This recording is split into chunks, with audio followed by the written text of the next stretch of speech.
Mapagpalang araw sa inyo, Sir Seth, at sa lahat ng nakikinig sa channel mo.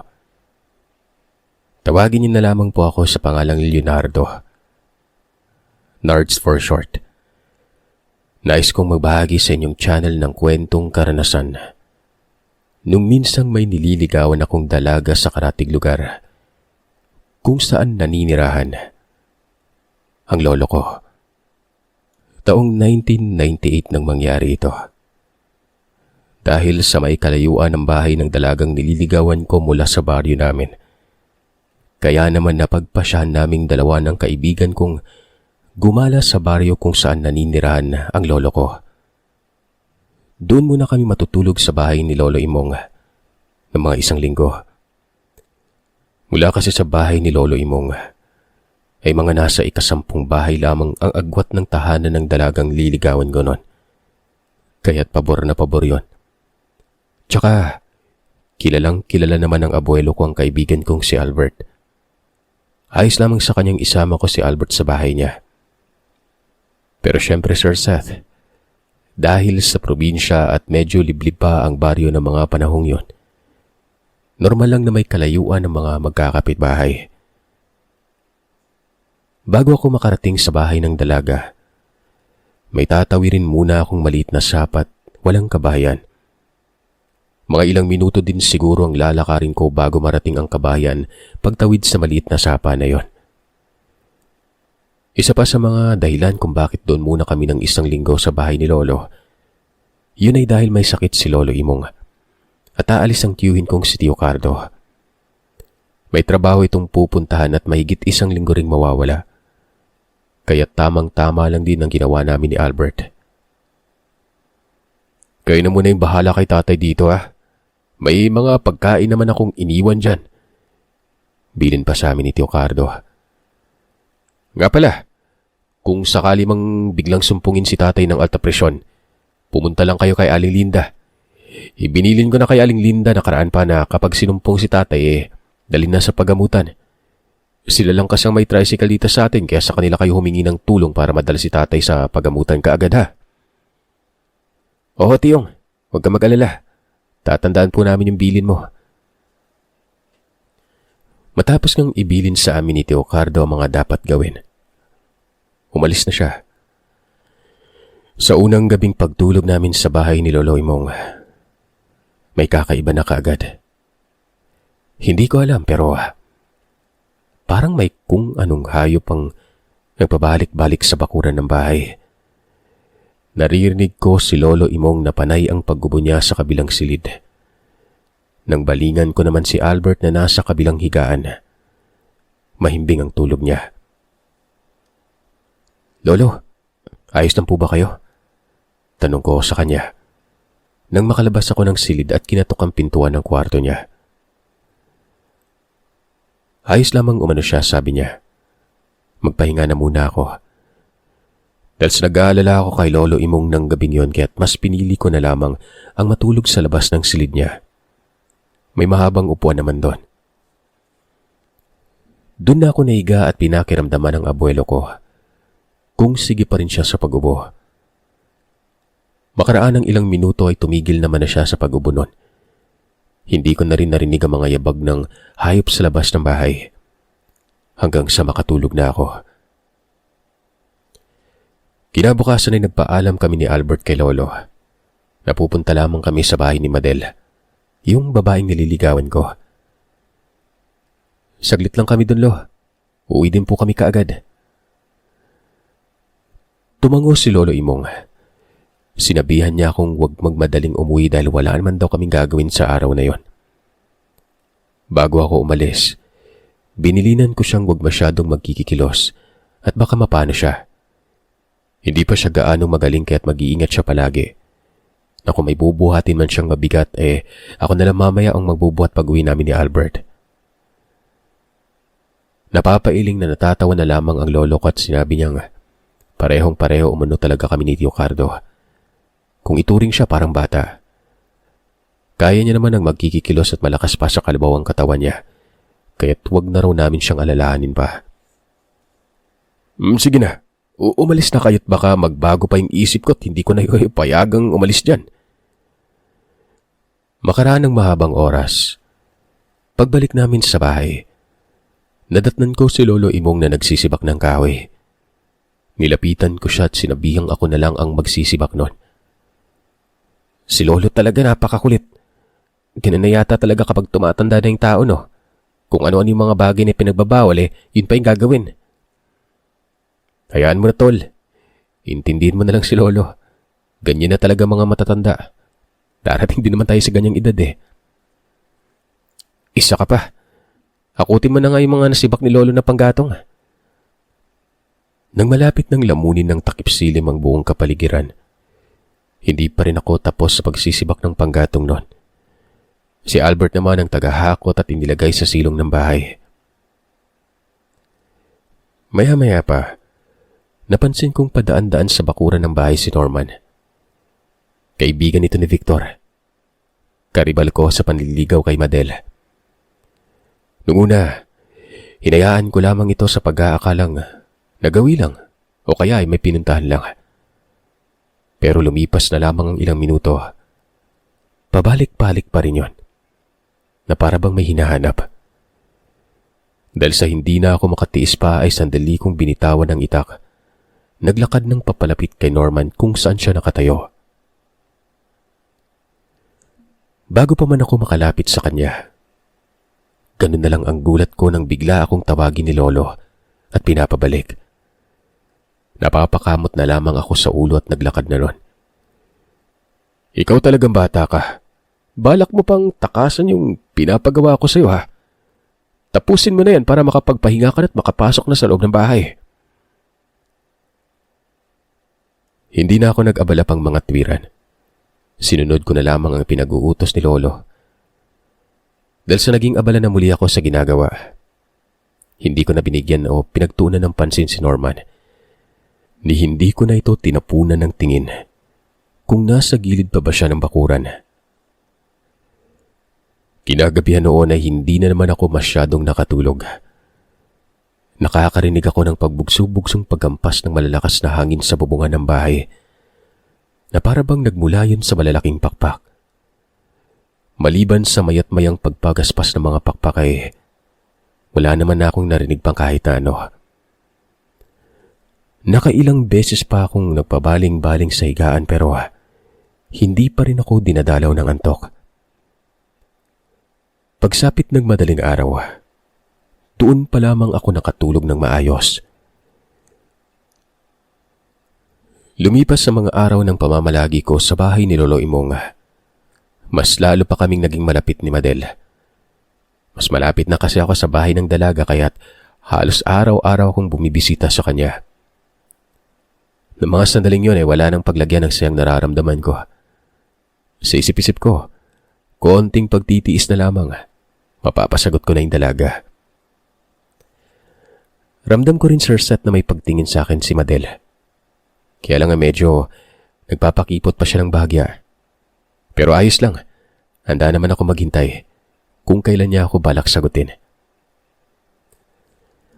Ang lahat ng kasiyahang nararamdaman ko, hindi ko alam, Sir Seth, na meron palang kaakibat na panganib nun. Umabot na ito sa puntong pinagbantaan na ni Victor ang buhay ko. Lalo na nung malaman niyang inaraw-araw ko nang pinupuntahan sa bahay si Madel noon. Nga pala, Sir Seth, itong si Victor, taga-Karatig sitio lamang din. Sa pagkakaalam ko ay bagong salta siya sa sityong tinitirahan kasamang pamilya niya. Kasabayan ko siya sa panliligaw kay Madel pero sa palagay ko ay wala namang gusto si Madel sa lalaking yon.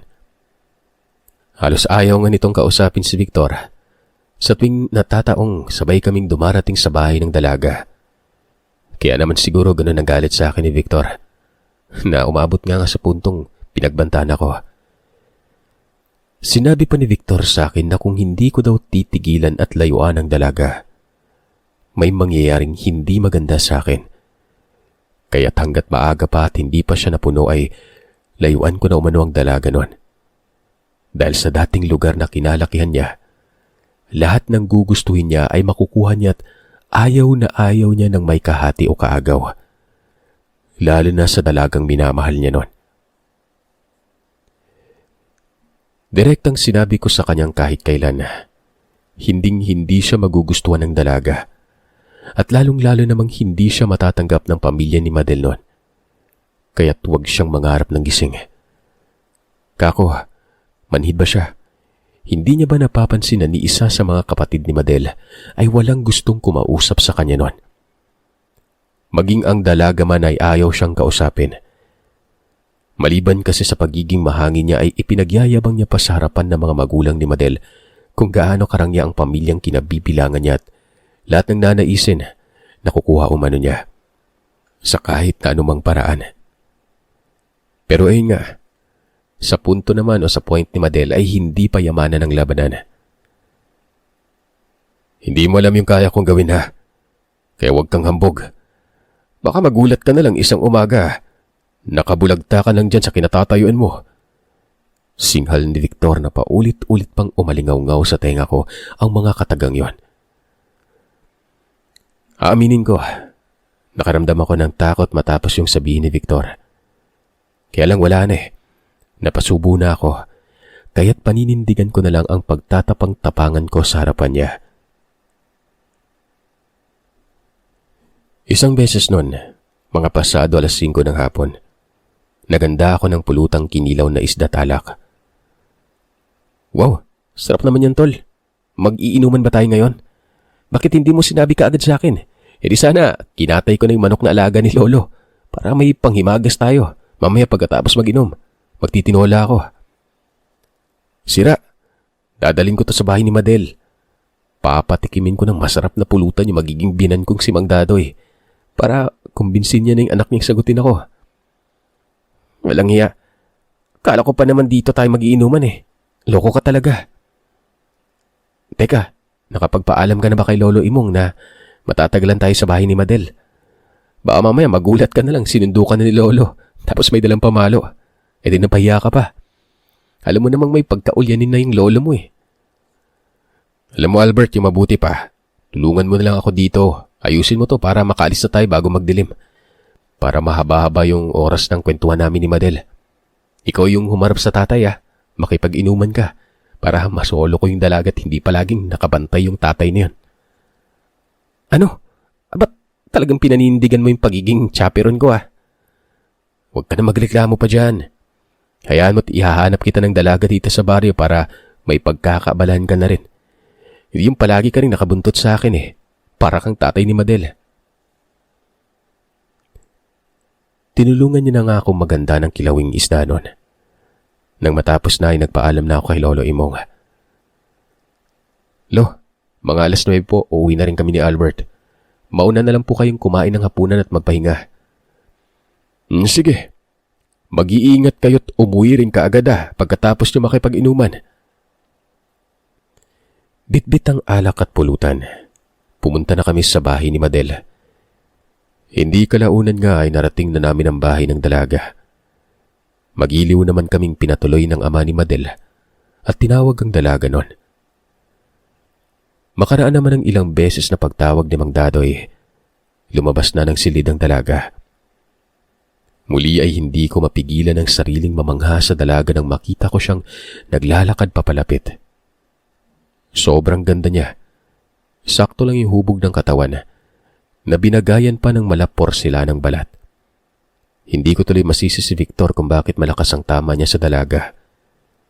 Maging ako man ay nakahanda ako makipagbardagulan, huwag lang maagaw sa akin si Madel noon. Paglapit ng dalaga, kiming-nginitian ko siya at kinamusta. Umingos naman ang dalaga at sinabihan akong kakakita lamang umano namin kahapon tapos ngayon, nasa bahay na naman nila ako. Bagyang lumungkot ang mukha ko at tinanong ang dalaga kung nanawa na ba siya sa pagmumukha ko noon. Ayaw mo na bang pumunta ako dito sa bahay niyo? Tumawa ang dalaga at sinabihan akong nagbibiro lamang umano siya. Kahit na oras-oras pa umano ko pumunta, ayos lang. Siyempre, kinilig ako noon. Ang ibig sabihin lang kasi noon ay may pag-asa talaga akong mapasagot ang dalaga. Nung tawagin na ako ni Mang Dadoy at sinabihang maupo na raw ako at mag-umpisa na kaming mag-inuman, sinenyasan ko si Albert at sinabihang siya na ang bahala kay Mang Dadoy. Alam niya na ang gagawin para makaskor ako kay Madel sa gabing yon. Utuin niya ang matanda para magkaroon kami ng oras na makapag-usap ng masinsinan ni Madel. Tumango si Albert. Sumenyas pabalik. Sa pagdaan ng mga oras ay hindi ako nagkaroon ng pagkakataong masolo ang dalaga. Kaya naman nakisali na lamang ako sa inuman. Na mga bandang 8:00 na ng gabi ay merong dumating sa bahay ni Mang Dadoy. Nagulat ako nang marinig kong pamilyar na boses na yon. Nagkatinginan kami ni Albert. Siguro, nabosesan niya rin kung sino ang nasa labas ng bahay. Nako, boses yun ang karibal mo sabi ni Albert. Saglit na iniwan kami ni Mang Dadoy at hinarap ang mga panauhing nasa labas. Tumayo na rin kami ni Albert at sumunod sa matanda. Pagsilip na namin sa pintuan, tama ang hinala namin. Si Victor ang nasa labas ng bahay. May bitbit na bulaklak. Mukhang aakyat ng ligaw kay Madel. Yung taong to, alam niyang nililigawan ko si Madel at wala naman siyang pag-asa. Sige pa rin yung pagpunta dito. Tigas din ang mukha. Napatanong si Madel ng mataray kay Victor kung bakit siya naparoon sa bahay. Hindi ko alam kung matutuwa ba ako sa sinabi yun ng dalaga o maaawa ako sa naging reaksyon ni Victor. Nakita ko kasing hilaw siyang ngumitit, sandaling namutla ang pagmumukha niya. Magsasalita pa sana si Victor pero agarang nagsalita ang dalaga ng, "Pasensya ka na, Victor. Pero hindi ka pa man nag-uumpisang manligaw sa akin noon. Sinabihan na kitang wala kang maaasahan sa akin. Ayaw kitang paasahin. Hindi kita gusto noon pa man. Kaya sana, itigil mo ng ginagawa mo." Sandaling tinakasan ng dugong lalaki dahil sa pagkaputla nun. Parang hindi niya inaasahan ng diretsahang sinabi ng dalaga. Nung medyo nakabawi na ito ay pinasadahan ako ng sulyap. Sinamaan ng tingin. Bagamat kinakabahan ay hindi ako nagpahalata. Kunwari, sarkastik kong ginitian ko si Victor. Sa isip-isip ko pa, ako ang nag-ugi kaya tumigil-tigil siya sa kahibangan niya. Walang imik na umalis ang binata, Sir Seth. Pero bago siya tuluyang makalayo, ay muli siyang lumingon sa direksyon namin at masama nang nakatingin. Bumalik na kami sa lamesa at ipinagpatuloy ng pag-iinuman. Alam niyo ba kung bakit hindi ko gusto yung taong yon?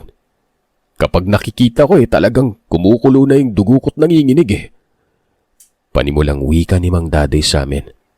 At halatang may tama na ng alak. Bakit naman Tanong ko. Anak nang, magmula nang dumating sa Karatig Sitio yung taong yan may chismis. May mga kung ano-anong nangyayari doon. Kahit nga dito sa lugar natin may mga naririnig din akong huninang kung mga ibon sa gabi. Ang sabi pa nga ng kumpare ko, usap-usapan yan sa Karatig Sitio yung taong yan. Si Victor. Aswang. Kaya hindi talaga ako magtataka. Aswang Mang Dadoy. Paanong naging aswang yung taong yon? Pipikit-pikit pang sinabi sa amin ni Mang Dadoy na may nakakita daw kay Victor isang gabi sa paanan ng gubat. May kinakain daw ito na kung ano. Nang tingnan ito ng nakakita sa kanya, sariwang karne umano yon. At nanlilimahid pa umano sa dugo ang katawan ni Victor. Siguradong sigurado umano ang nakakita na totoo ang mga sinasabi nito.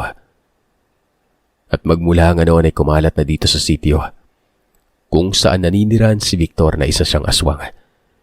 Siya ang pumapatay sa mga alagang hayop na mga kasitio niya. Hindi ko alam kung dala lang ba ng kalasingan ni Mang Dadoy. Kaya niya nasabing aswang ang karibal kong nanligaw sa anak niya. O baka naman totoo, di ba? Pero ako duda nun.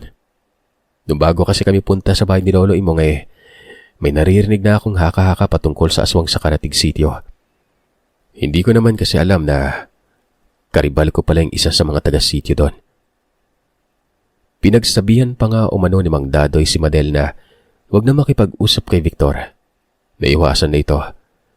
Mamaya kasi niya na ikakapahamak pa ng anak niya ang pakikipag-usap sa taong yon. Patuloy ang usapan namin. Hanggang sa, ayun nga, siguro nag-enjoy si Mang Dadoy dahil meron pa umano siyang 1 galon ng tuba doon. Dito na sumingit sa usapan si Madel. Pauwiin na daw kami dahil mag-aalas 10 na ng gabi noon.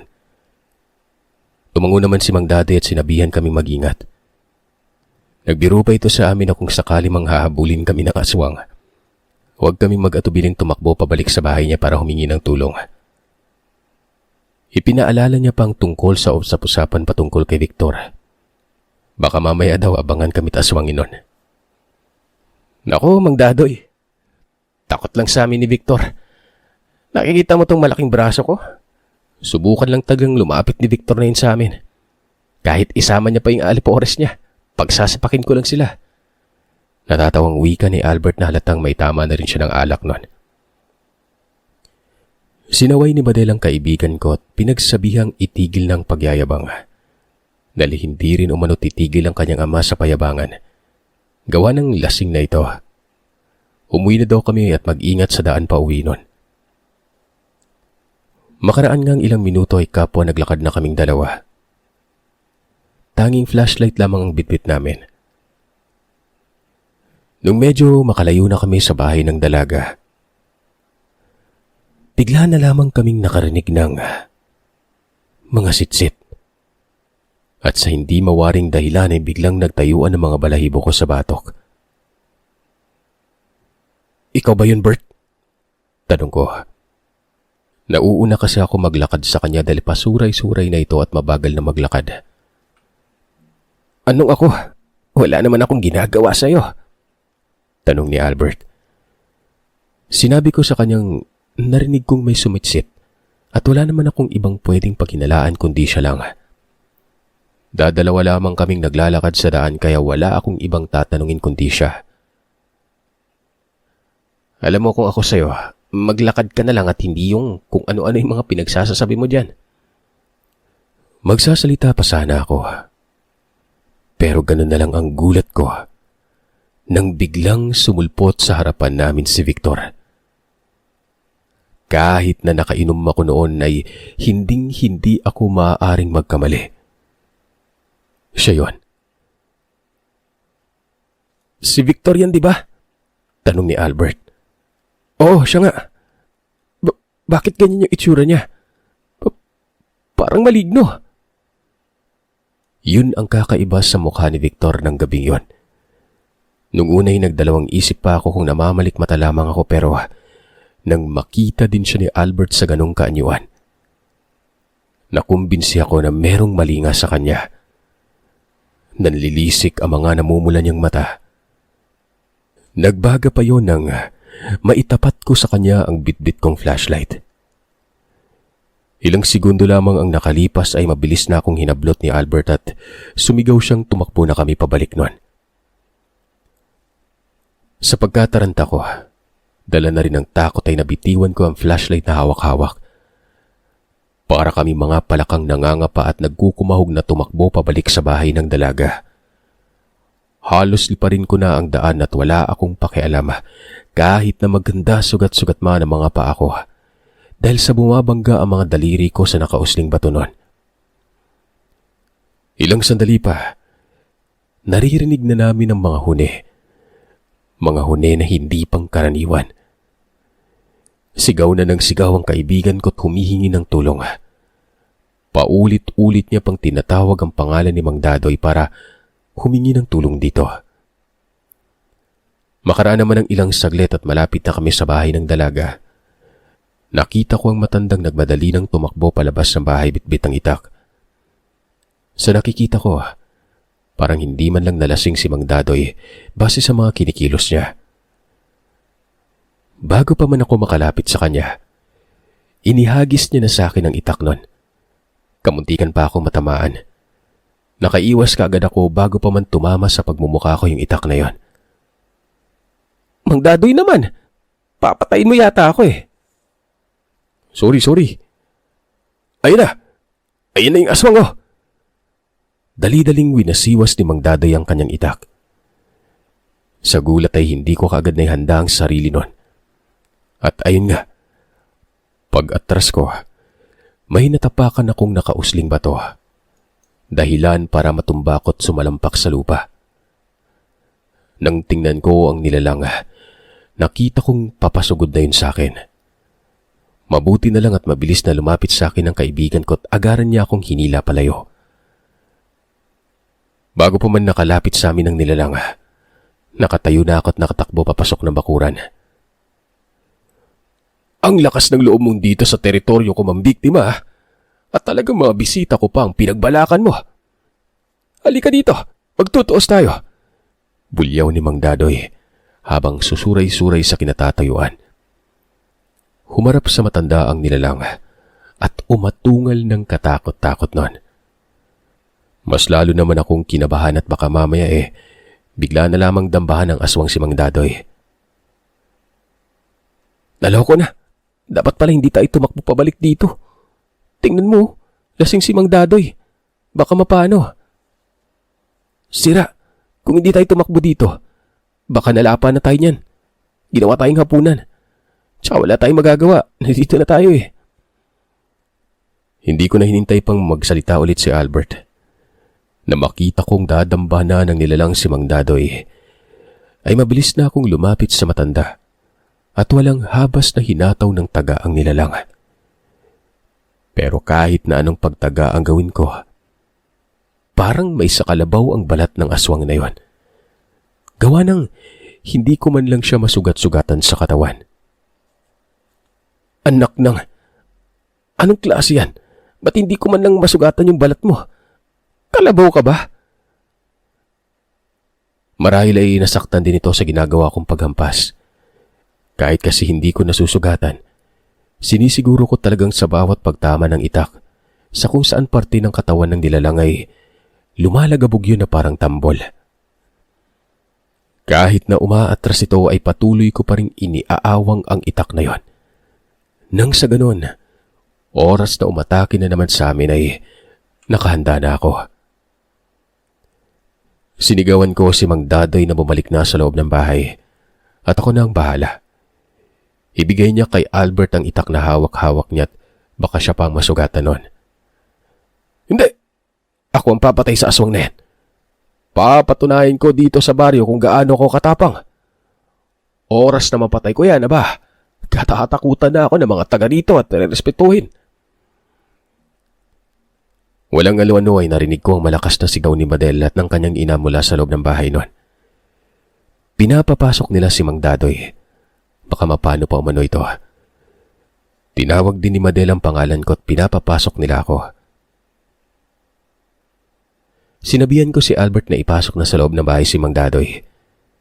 Pero makulit na matanda. Kahit na anong hatak ang gawin ni Albert sa matanda'y pilit na inaalalayan pabalik sa bahay, ay hindi ito nagpatinag. Sige pa rin ang paghahamon niya sa nilalang na labanan siya. Sinabi niya pang kung balat kalabaw ang nilalang, siya naman balat kabayo, kaya magtutuos umano sila. Ilang sandali pa ay nagulat na lamang ako nang makita kong ang mabilisang pagkilos ng nilalang na yon. Mukhang napikon yata yon. Pinuntire niya si Mang Dadoy. Dali-dali kong hinarangan ng matanda nun at nakaramdam na lamang ako ng sakit sa balikat ko. Albert, ipasok mo na si Mang Dadoy. Muling utos ko sa kaibigan ko. Pero hindi pa man nakahakbang ang dalawa pabalik ng bahay. Sunod-sunod na putok ng baril ang umalingaw-ngaw sa paligid nun. Humangil ng napakalakas si Victor. Bago yung tumakbo palayo. Nang tingnan ko kung sino ang bumaril sa nilalang, nakita ko ang panganay na kapatid ni Madel. May hawak na baril at mabilis na lumapit sa kinaroroonan namin. Sumunod naman ang dalawa pang kapatid niyang lalaki at inalam kung anong sitwasyon namin noon. Pinapasok muna kami sa loob ng bahay. Nilapatan ng pangunang lunas ang sugat ko sa balikat bago ko ikinuwento ang lahat-lahat. Laking pasasalamat talaga namin noon, Sir Seth, na itong mga kapatid ni Madel. Kakababa pa lamang ng bundok. Buti na lang at nakarating sila sa tamang panahon at oras noon. Nang gabing yon ay pinuntahan ng tatlong kapatid ni Madel at ni Mang Dadoy ang bahay nila Victor. Kami naman ni Albert ay umuwi na rin sa bahay. Baka mag-alala na sa amin si Lolo Imong. Kinabukasan ay sinabi sa akin ni Madel na pagdating umano ng tatay niya at ng mga kapatid sa bahay ni Victor, wala nang binata. Iginigiit ng mga magulang nitong umalis na raw ang anak nila sa kinahapunan. Pero dahil naroroon si Mang Dadoy, pinatunayan niyang nagsisinungaling ang mga magulang ni Victor. Pumunta pa nga umano sa bahay nilang binata at umakyat ng ligaw kay Madel. Dahil sa wala naman sila makuhang ebidensya laban kay Victor, pinagbantaan na lamang ng 4 ang pamilya ng karibal ko. Sinabihan ni Mang Dadoy sa oras na makita niya si Victor o magtagpo man ang landas nila, sisiguraduhin niyang matalang nito ang walang latay. Sumigunda naman ang panganay na kapatid ni Madel at sinabihan ng ina ni Victor na babarilin niya uli hanggang sa malagutan ng hininga ang lalaki, oras na mag-cross ang kanilang landas. Mapasaan yung aswang man ito o tao. Dahil sa nangyari, parang dumagdag ang pogi points ko kay Madel noon. Sinagot niya ako at yun, nagkatuluyan kami. Meron na kaming 3 anak ni Madel ngayon at masaya kaming namumuhay ng tahimik.